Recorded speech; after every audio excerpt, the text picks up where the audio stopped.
আজকে আমাদের আয়োজন ভাজা কুশলি। কি মজা! সেই মজা! এই যে এখানে গরুর গোস্তর কলিজা, গরুর গোস্ত, আলু সবকিছু দিয়ে কাই বানানো হয়েছে। আমরা বানাবো। সবাইকে ধন্যবাদ। হ্যাপি বার্থডে হচ্ছে এখন, তাই না? এগুলা দিয়ে এখন বানাবো।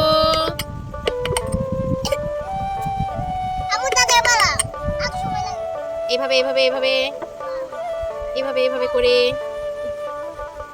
এরকম করে। একটু বেশি হয়ে গেছে। এই তো এখন এখানে মরিচ দিতে হবে। যেটা তোমাকে খাবো।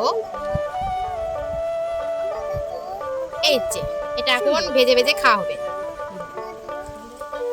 এখন হচ্ছে ভাজা ভাজা হলে আমরা সবাই খেয়ে ফেলবো। কি খাচ্ছ? কুশলি। মজা, অনেক বেশি মজার কুশলি পিঠা। এখন আমরা সবাই মিলে খাবো। Bye bye.